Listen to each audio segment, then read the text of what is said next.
Hello guys, Colonel Ninny here. Today's video focuses on IL-2's combat box server, where they put together a dynamic campaign called Big Normandy. Big Normandy features a larger map, so it's much more realistic to be flying the greater distances from the airfields to the targets. Our squadron is flying valiantly for the Axis forces, but unfortunately we're up against the industrial might of the US and its allies. Here's a good example of a high-altitude level drop with 3 different kinds of aircraft. Level bombing requires quite a bit more skill, and bombing in a group requires coordination. The group leader calculates the wind speed, the aircraft speed, and the altitude, and tells us when to drop. And here we're following the last of my 3 bombs down to the target.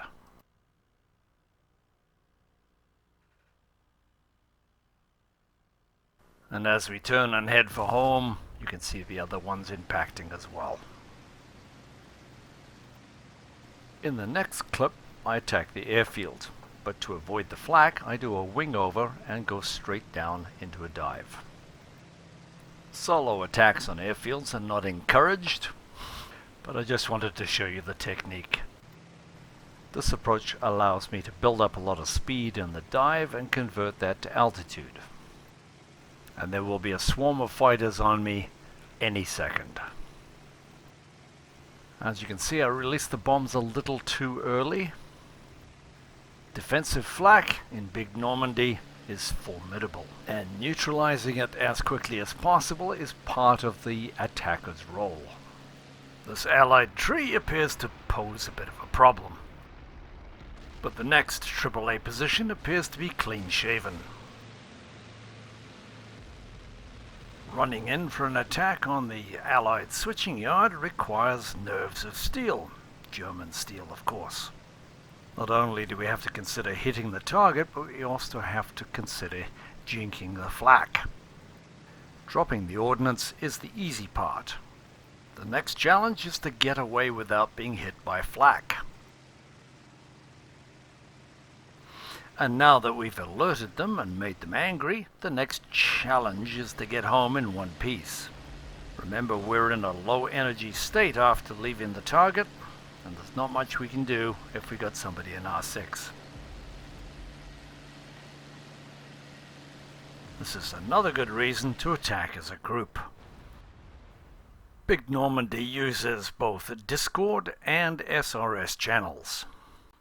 If you're a new player to IL-2 or to Combat Box, then it's highly recommended that you read the manual. Get real, pay attention, make an effort. This is not War Thunder, damn it.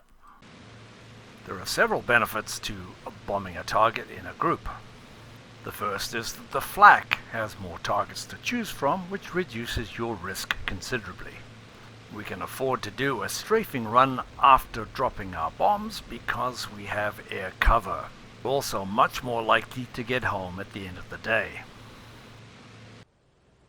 But sometimes a guy's gotta do what a guy's gotta do, so I'm attacking this mulberry with a single fighter.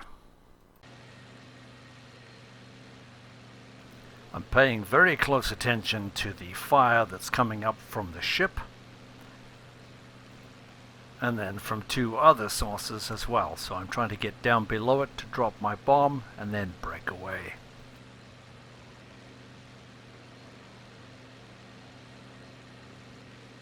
Scratch one Liberty ship, but notice how the flak chases me all the way to the beach.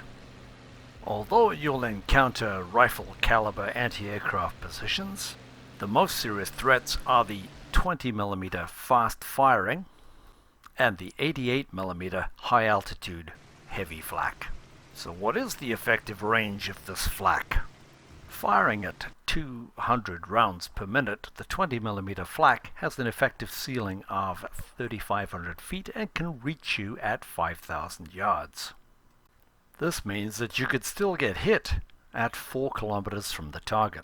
As I begin my bombing run, you can see the fast firing flak starting up just under my nose. I raise the nose slightly to let it pass underneath me, and wait for the gunners to correct. Then I nose forward again and drop my bombs. So the point of this clip is not to show you how good I am at bombing, but it's to show you how far-reaching that flak is. So watch the flak coming behind me and watch how it impacts so far from the target.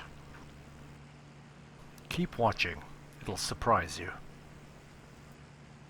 You can see it hitting the road and the field beyond. Egress rule number 1, you can never fly low enough away from the target. But let's look at the monstrous 88mm flak gun.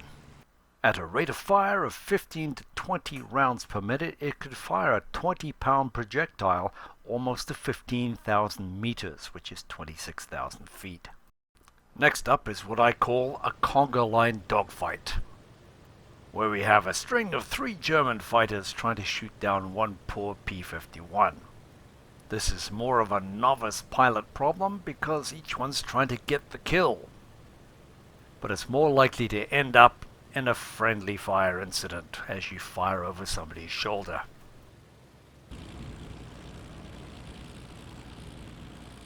Well guys, I survived to fly another day. So I hope you've learned something, hope you enjoyed that. We'll see you next time. As always, if you've enjoyed this video, found it helpful, please like it or subscribe.